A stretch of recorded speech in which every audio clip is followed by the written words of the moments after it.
Hello everyone, my name is Ramsin Khamo. I'm a designer with IGSS SCADA development team here in Schneider Electric Bellerup in Denmark. In the next couple of videos, we'll be looking at firstly an introduction to design and design thinking and how you can approach it systemically. Secondly, we'll be looking at basics of ISA 101 standard and how it can benefit your HMI and SCADA display design. And finally, we will look through some common design principles that will enhance the user interface and user experience of your HMI and SCADA displays. The agenda for this video is as follows. What is the purpose of design? Designing with humans in mind, and the design process in general. What is the purpose of design? If we look at design as a term, it is all about aesthetics, fashion, art, decoration, and etc. But design can also be a discipline. It is a way of thinking.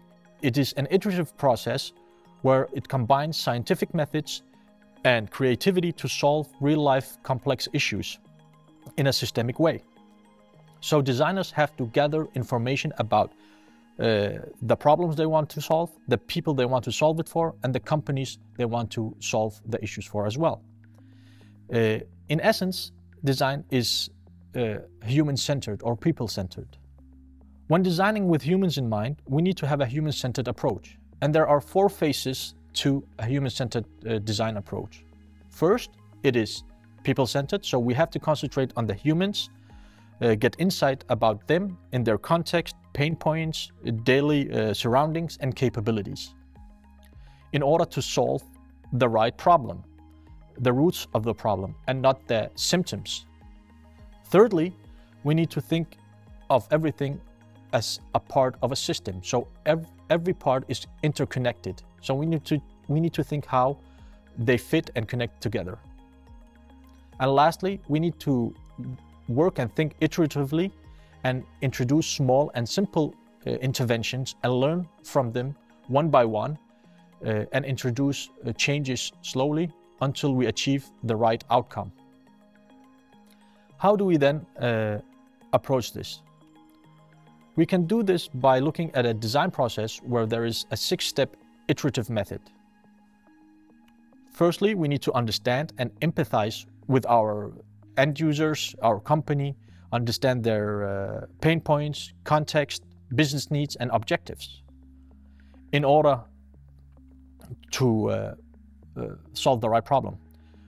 We need to then analyze the insight and define the correct needs and business objectives and challenges.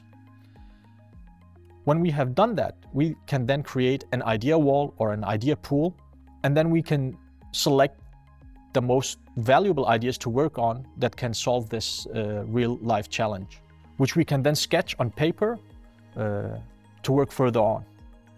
When we have the final sketches, we go then to the prototype phase, where we prototype 1, 2, or 3 user interface prototypes so we can test it on our end users and company.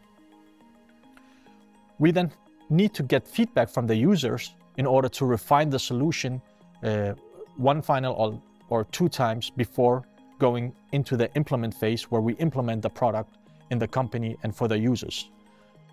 So it is an iterative process where we learn and change until we achieve the right outcome. Tune in next time where we talk about ISA 101 standards and how you can benefit from it when designing HMI SCADA displays.